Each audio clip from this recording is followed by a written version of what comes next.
வேண்டிய தருணம் வந்தாச்சு. விமல் சார், இந்த படம் அதில் இருக்கக்கூடிய கதாபாத்திரம் இதை பற்றி நீங்கள் விரிவாக பேசணும்னு ஆசைப்படுறோம். ப்ளீஸ் வாங்க. எல்லாருக்கும் வணக்கம். ஹலோ, இங்கே வந்திருக்கும் பத்திரிகை ஊடக நண்பர்கள் அனைவருக்கும் வணக்கம்.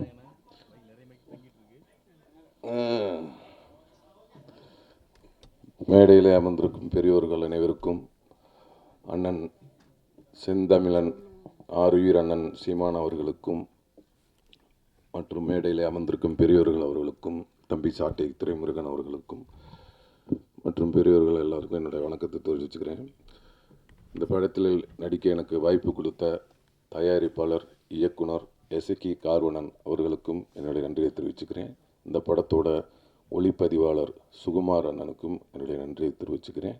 படத்தோட இசையமைப்பாளர் தீபன் சக்கரவர்த்தி அவர்களுக்கும் நன்றியை தெரிவிச்சுக்கிறேன். மற்றும் சாயாதேவி அவர்களுக்கும், என்னுடன் படத்தில் பணிபுரிந்த அனைத்து நடிகர்களுக்கும், அண்ணன் எம்எஸ் பாஸ்கர் அவர்களுக்கும் என்னுடைய நன்றிகளை தெரிவிச்சுக்கிறேன். தம்பி விஆர் பார்க்குறியா, விஆர் அவர்களுக்கும் நன்றி, கூல் சுரேஷ் அண்ணன் அவர்களுக்கும் நன்றி மற்றும் அமைந்திருக்கும் அனைவருக்கும் நன்றியை தெரிவித்து விடைபெறுகிறேன். நன்றி, வணக்கம். ரொம்ப சிம்பிளாக ஸ்வீட்டாக பேசி கிளம்பிட்டாருன்னு நினைக்கிறேன். உங்களுக்கும் ஒரு பெரிய வாழ்த்துக்கள். Thank you so much. அடுத்ததாக பரமசிவன் ஃபாத்திமா, இந்த படத்தை பரமசிவன் ஃபாத்திமா இந்த படத்தில் ஒரு முக்கியமான கேரக்டர் பண்ணியிருக்கேன். இந்த படத்தில் எனக்கு ஒரு வாய்ப்பு வந்து அண்ணன் எசக்கி கார்வணன் கொடுத்தாங்க. எப்படின்னா, அவங்க என்கிட்ட ஒரு நாள் வந்து ஃபோன் பண்ணாங்க. ஃபோன் பண்ணிவிட்டு, நான் எசக்கி கார்வணன் பேசுகிறேன், இதில் ஒரு முக்கியமான கேரக்டர் இருக்குது, நீங்கள் பண்ணுறீங்களா அப்படின்னாங்க. பேரை கேட்டோன்னே நான் பண்ணுறேன்னு. ஏன்னா நான் நிறைய படங்கள் பண்ணியிருக்கேன். 40 தமிழில் ஒரு 40 படங்கள் பண்ணியிருக்கேன். எனக்கான அங்கீகாரம் வந்து பெருசாக எனக்கு கிடைக்கல. ஸோ ஆனால் முதலாக என்னை வந்து கதாநாயகனாக நினைத்தது வந்து எங்கள் அண்ணன் எசக்கி கார்வணன் அவர்கள் தான். பட் அது நடக்காமல் போயிடுச்சு. அது சில சூழ்நிலையாக வந்து வேறு விதமாக போயிடுச்சு. பட் ஆனால் வந்து என்ன ஒரு கதையின் நாயகனாக நினச்சது அவங்க தான். அதே வந்து எனக்கு ஒரு தன்னம்பிக்கையும் ஒரு தைரியமும் கொடுத்தது. அதனாலே வந்து நான் அண்ணன் சொன்னோன்னே நான் வரேன் அப்படின்னேன். அதுக்கப்புறம் வந்து செந்தமிழ் அண்ணன் சீமான் அவர் வந்து எப்படின்னா, தமிழை வந்து நான் ரொம்ப நேசிக்கிறேன், இவரை நான் சுவாசிக்கிறேன். இவர் அண்ணன் வந்து சொல்கிற ஒவ்வொரு வார்த்தைகளுமே வந்து அண்ணன்ட்ட வந்து அதிகமாக பேசுறதில்ல. ஏன்னா நான் தமிழுக்கு எவ்வளோ மரியாதை வச்சுருக்கனோ அதே அளவுக்கு மரியாதை வந்து அண்ணன் மேலே வச்சுருக்கேன். அதனால் நான் தூரத்துலேருந்தே ரசிப்பேன். அண்ணன் பேசுகிற விதங்கள், தமிழுக்காக குரல் கொடுக்கறது, தமிழுக்கான ஒரு மனம், மனித இனத்துக்காக குரல் கொடுப்பாங்க அண்ணன். அது வந்து எனக்கு ரொம்ப வந்து அண்ணன்லாம் வரக்கூடாதா அப்படிலாம் நினச்சிட்டு இருக்கேன். கண்டிப்பாக அது நடக்கும். ஏன்னா நம்ம எண்ணங்கள் தான் ஒரு நாள் வந்து அது பிரதிபலிக்கும். அது கண்டிப்பாக வரும். இந்த படத்தில் வந்து சினிமாட்டோகிராஃபர் கேமராமேன் சுகுமார் அண்ணன் இதில் எனக்கு ரொம்ப சப்போர்ட்டிவாக இருப்பாங்க எப்பொழுதுமே. என்னென்னா என்கரேஜ்மெண்ட் தான். இப்போ நார்மலாக வந்து ஒரு படம் பண்ணுறப்போ வந்து அந்த யூனிட்டே வந்து என்னை வந்து மகி நீங்களாம் வரணும்னு சொல்கிறாங்க. என்னோடய எஃபர்ட் ஃபுல்லும் போட்டுக்கிட்டு இருக்கேன். கண்டிப்பாக இந்த படம் வந்து ஒரு அருமையாக வந்திருக்கு. இந்த படம் மாபெரும் வெற்றி பெற வாழ்த்துக்கள். நன்றி, வணக்கம். எங்களுக்காக வந்திருக்கக்கூடிய திரு சாட்டை துரைமுருகன் சார் எங்களுக்காக கண்டிப்பாக பேசணும் ப்ளீஸ்.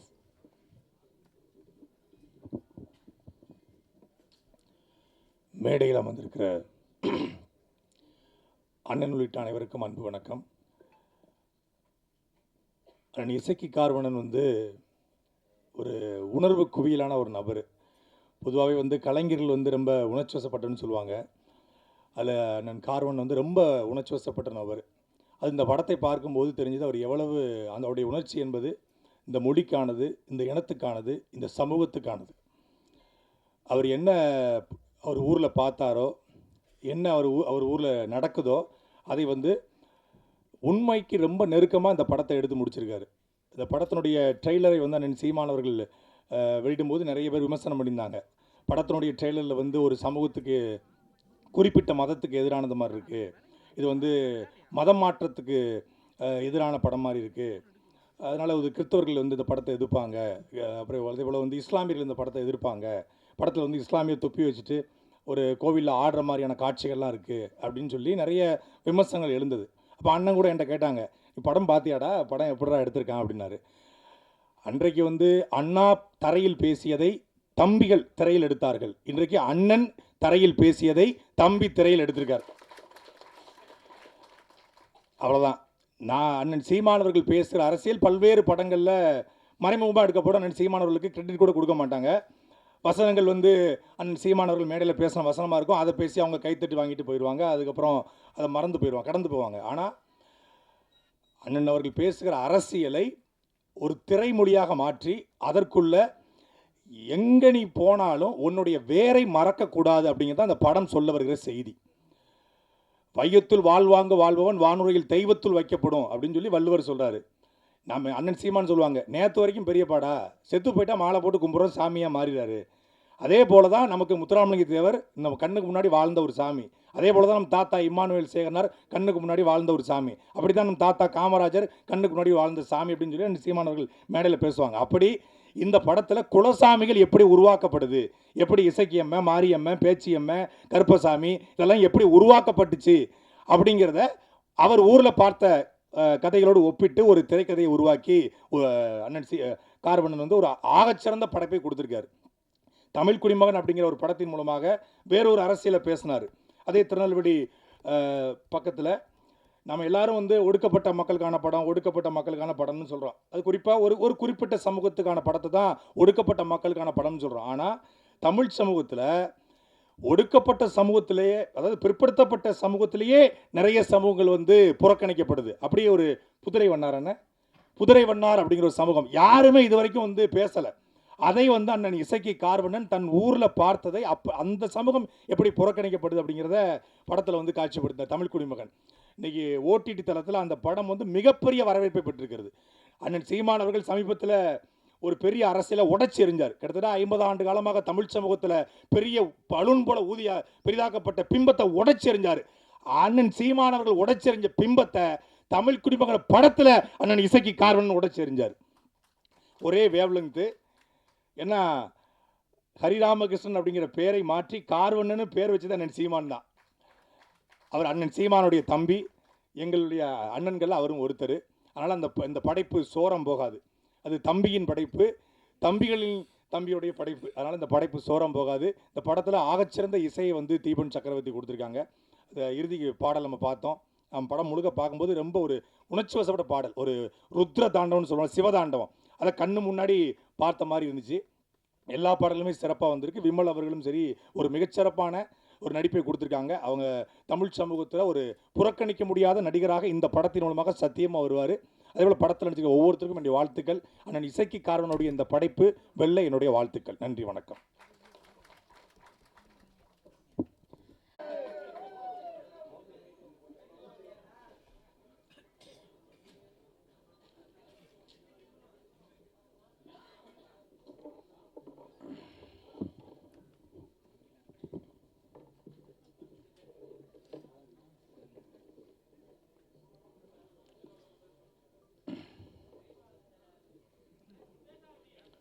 தம்பி,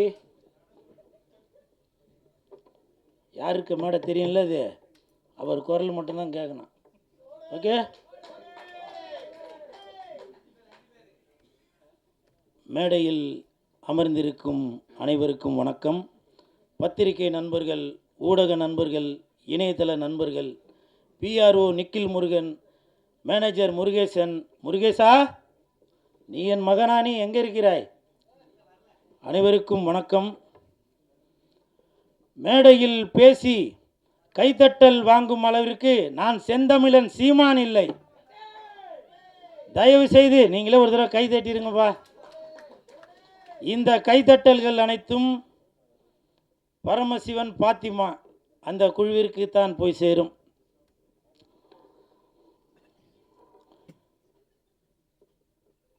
செந்தமிழன் சீமான் சார், அண்ணே வணக்கம். பரமசிவன் கழுத்தில் இருக்கும் பாம்பு கேட்டது, சீமான் சௌக்கியமா? இருக்கும் இடத்தில் இருந்து கொண்டால் எல்லாம் சௌக்கியமே, இசக்கி சொன்னது. அதில் இல்ல, இதில் அர்த்தம் உள்ளது. இயக்குனர் திரு இசக்கி கார்வண்ணன் அவர்கள் அவர்களிடம் நான் கேட்டேன், சார் நம்ம படத்திற்கு இசை வெளியீட்டு விழாவுக்கு யார் சிறப்பு விருந்தினராக வருது அப்படின்னு. அப்போது இயக்குனர் சொன்னாங்க, 2 சிறப்பு விருந்தினர் வராங்க, ஒன்று சீமான், இன்னொன்று கூல் சுரேஷ் அப்படின்னு சொன்னாங்க. அந்த இடத்துல ஒரு திருத்தம். என்ன திருத்தம்னா, சிறப்பு விருந்தினர் என்றால் அது சீமான், சிரிப்பு விருந்தினர் என்றால் அது கூல் சுரேஷ். அதற்கு ஒரு காரணம் இருக்கு. என்ன காரணம்னா, சீமான் என்றால் எழுச்சி, கூல் சுரேஷ் என்றால் குளிர்ச்சி, நாம் தமிழருக்கு உண்டு வளர்ச்சி.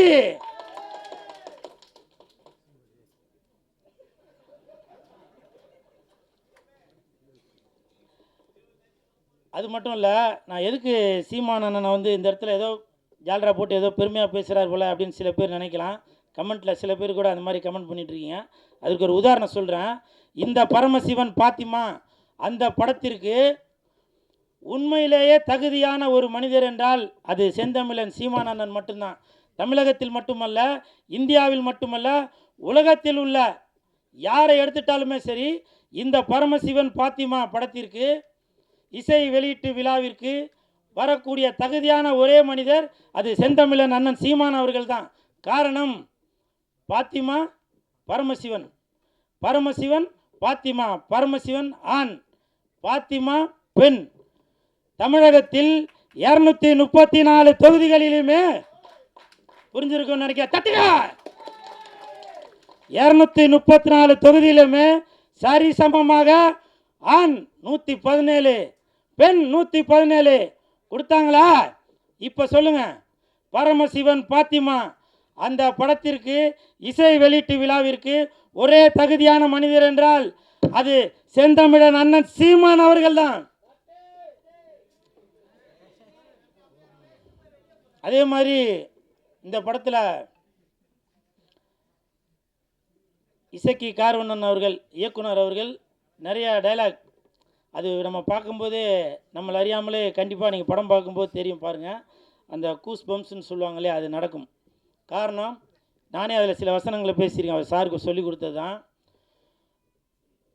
மத பிரச்சனைன்னு சொல்லாதீங்க, 2 மனிதர்களுக்குள்ள பிரச்சனைன்னு சொல்லுங்க அப்படின்னு ஒரு வசனம் வரும். ஜாதி பிரச்சனைன்னு சொல்லாதீங்க, இது ஜனங்களுக்குள்ள பிரச்சனைன்னு சொல்லுங்க அப்படின்னு சொல்லி அந்த படத்தில் வசனங்கள் வரும். அப்படி இன்று மக்களுடைய மனநிலையை புரிந்து கொண்டு அந்த படத்தை இயக்கி வசனமும் எழுதி தயாரித்து இருக்கிறாரு இயக்குனர் இசக்கி கார்வண்ணன் அவர்கள். அவருக்கு என் மனமார்ந்த நன்றி. அதே மாதிரி ஒரு வார்த்தையும் சொன்னாங்க, தலைவா இந்த படத்தில் நீங்கள் வந்து செகண்ட் ஹீரோ அப்படின்னு. அது உண்மையாக பொய்யான்னு தெரியல. அப்படி சொன்னால் தான் இவன் வந்து ப்ரமோஷன் எதுவும் பண்ணுவான் அப்படின்றதுக்காக சொன்னாங்களான்னு தெரில. இருந்தாலும் சார், இந்த படத்தில் நான் நடிச்சிருக்கேன். கண்டிப்பாக என் உடல் பொருள் ஆவி அனைத்தும் இந்த பரமசிவன் பாத்திமாக்கு கண்டிப்பாக அர்ப்பணிச்சுட்டு தான் போவேன். அதே மாதிரி படத்தின் ஒளிப்பதிவாளர் சுகுமார் சார் இந்த படத்தில் ஒளிப்பதிவை மட்டும் கவனிக்காமல் நல்ல அற்புதமான நடிப்பையும் கொடுத்துருக்காரு. எனக்கு தெரிஞ்சு அடுத்த பிரகாஷ்ராஜ் அவர்களாக வருவதற்கு நிறைய வாய்ப்பு இருக்குது. எங்கே அவர் வாங்க. எதுக்காக இது சொல்கிறேன்னா, ஷூட்டிங் ஸ்பாட்டில் சொன்னார், தலைவா அடுத்து நான் ஒர்க் பண்ணுற படத்தில் எல்லாத்துலேயும் நீங்கள் இருப்பீங்க, எல்லாத்துலேயும் இருப்பீங்கன்னாரு. 3 படம் ஒர்க் பண்ணிட்டார், இது வரைக்கும் கூப்பிட காணோம். இல்லை, இந்த மாதிரி இடத்துல சொன்னாதான், ஃபோன் பண்ணி சொன்னால் அது சரியாக இருக்காது இல்லையா? அதே மாதிரி படத்தின் கதாநாயகன் கமல் அவர்கள், இல்லை விமல் அவர்கள், இல்லை அந்த அந்த கமல் விமலுக்கு ஒரு காரணம் இருக்குது. விமல் அவர்கள், அவரை பற்றி சொல்கிறதுக்கு ஒன்றும் பெருசாக ஒன்றும் இல்லை. அதுக்கு என்ன காரணம்னா, ஷூட்டிங் ஸ்பாட்டில் அவர் உண்டு, அவர் வேலை உண்டுன்னு இருக்கார். எனக்கு தெரிஞ்சு விஜய் சார் அப்படி இருப்பார். அதே மாதிரி விமல் அவர்களும் தான் உண்டு தன் வேலை உண்டு அப்படின்னு இருக்கார். கூப்பிட்டாக்கா ஷாட்டுக்கு வராரு, இல்லைன்னா போய் பேசாமல் உட்காந்துறாரு. அப்படி ஒரு அற்புதமான மீது நான் ஃபஸ்ட்டு அவர் கூட தான் அந்த படம் ஒர்க் பண்ணியிருக்கேன். ஸோ வாழ்த்துக்கள் விமல் சார், வாழ்த்துக்கள். அந்த தம்பி உன் பேர் நம்ம விஆர். அந்த தம்பி வந்து என் பக்கத்தில் உட்காந்துருக்கும்போது நான் எழுதிட்டு இருந்தேன். ஏன்னா என்னையும் கொஞ்சம் இப்போ நல்லா பில்டப்பாக சொல்லுங்கண்ணா அப்படின்னா. ஆனால் அவன் பேசும்போது அது சொல்லியிருக்கணும்ல, அது சொல்ல காணோம். இருந்தாலும் பரவாயில்ல. அந்த தம்பி விஆர் இந்த படத்தில் நல்லா நடிச்சிருக்கான். அந்த பொண்ணு கூடயே சுற்றின்னு இருப்பான். அவருக்கும் என் மனமார்ந்த நன்றிகளை தெரிவித்துக் கொள்கிறேன். அப்புறம் மிகப்பெரிய நன்றி இயக்குனர் அவர்களுக்கும் இசையமைப்பாளர் உங்கள் பேர் என்ன சார்? தீபன் அவர்களுக்கு என் மனமார்ந்த நன்றி. ஏன்னாக்க நான் ஆடுற மாதிரி ஒரு பாட்டு போட்டு கொடுத்துருக்கீங்க, மிக்க நன்றி. ஏன்னா என்னையும் இந்த மாதிரி ஆட முடியும் அப்படின்னு சொல்லி எனக்கு ஒரு ஒரு ஒரு பேர் ஒன்று கொடுத்து, அந்த பேர் வந்திருக்காங்களா? அதெல்லாம் வரவேணான் இருப்பீங்களா? கூல் சுலேஷ் வளர்ச்சி பிடிக்காதாப்பா? என்ன பாலா? ஆமாம் ஆமாம், சிவசிவாய. அப்புறம் இந்த படம் வந்து ஜூன் 5ஆம் தேதி தான் ரிலீஸ் ஆக போகுது அப்படின்னு சொல்லி இயக்குனர் அவர்கள் என்கிட்ட சொன்னாங்க. உடனே எனக்கு வந்து ரொம்ப கன்ஃபியூஸ் ஆகி போச்சு. ஏன்னா அன்னைக்கு தான் தக் லைஃப் படம் ரிலீஸ் ஆகுது. அப்போ நான் வந்து சார்கிட்ட கேட்டேன், சார் அன்னைக்கு தான் தக் லைஃப் படம் வருது, அப்போ கமலுக்கும் விமலுக்கும் போட்டியா அப்படின்னு கேட்டேன். ஐயோ அப்படிலாம் இல்லை சார் அப்படின்னாரு. அப்போது சிம்புவுக்கும் கூல் சுரேஷுக்கும் போட்டியா அப்படின்னா, ஐயோ அப்படிலாம் இல்லை சார் அப்படின்னாரு. நான் வந்து இயக்குனர் அவர்களிடம் ஒரு தாழ்மையான ஒரு வேண்டுகோள் ஒன்று வைத்தேன். என்னன்னாக்கா, அன்னைக்கு என் தலைவன் எஸ்டிஆர் அவர்கள் நடித்த படம் வருது, அதனால் நீங்கள் ஒரு நாள் தள்ளி ஜூன் 6ஆம் தேதி வைங்க அப்படின்னு சொன்னால் அந்த வேண்டுகோளை ஏற்றுட்டார். ஏன்னா இதுதான் என் தலைவன் எஸ்டிஆருக்கு நான் செய்யும் கைமாறு. இது வந்து பெரிய போட்டி எதுவும் இல்லை, இருந்தாலும் என் தலைவனை நான் இப்படி தான் பார்க்கணும் அப்படின்ற ஒரு எண்ணத்தில் தான் சொல்கிறேன். என்றைக்குமே வெந்து தணிந்தது காடு, வெந்து தணிந்தது காடு, சீமானனுக்கு வணக்கத்தை போடு. அப்புறம் இன்னொரு முக்கியமான விஷயம், கமல் சார், நீங்கள் வந்து உலக நாயகனாக இருந்து விண்வெளி நாயகனாக மேலே ஒரு படி போயிட்டீங்க. அந்த உலக நாயகன் அந்த பட்டம் வந்து இப்போ வெற்றிடமாக இருக்குது. என் தலைவன் எஸ்டிஆர் அவர்களுக்கு அந்த உலக நாயகன் பட்டத்தை நீங்கள் கொடுக்கணும் அப்படின்னு சொல்லி நான் தாழ்மையுடன் கேட்டுக்கொள்கிறேன். இன்று முதல் உலக நாயகன் என்றால் அது சிலம்பரசன், விண்வெளி நாயகன் என்றால் அது கமலஹாசன். விண்வெளி நாயகன் என்றால் அது கமலஹாசன், உலக நாயகன் என்றால் அது சிலம்பரசன்.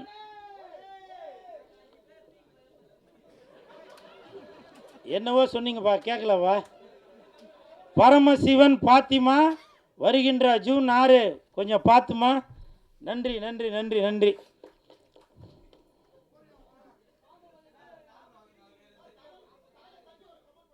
ஓகே ஓகே ஓகே அம்மா, அடுத்து ஆரம்பிச்சிடலாமா?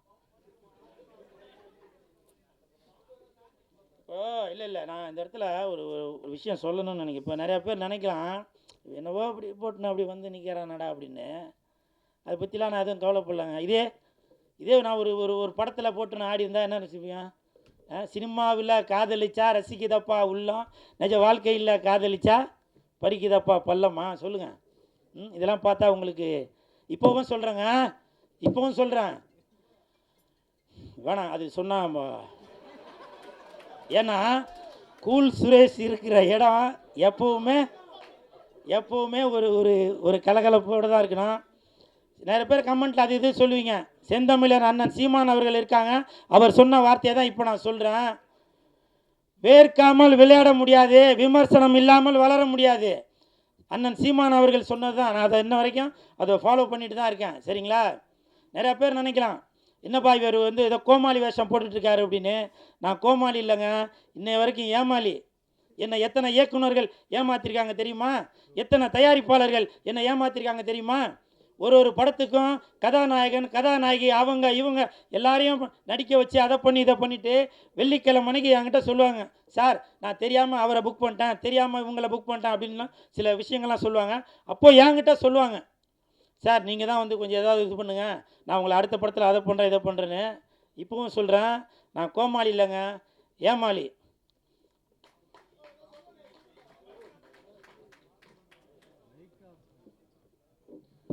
நன்றி. அடுத்ததாக இந்த படத்தில் ஒரு முக்கியமான கதாபாத்திரத்தில் நடிச்சிருக்கக்கூடிய திரு மகேந்திரன் சார் எங்களுக்காக மேடைக்கு வரணும்.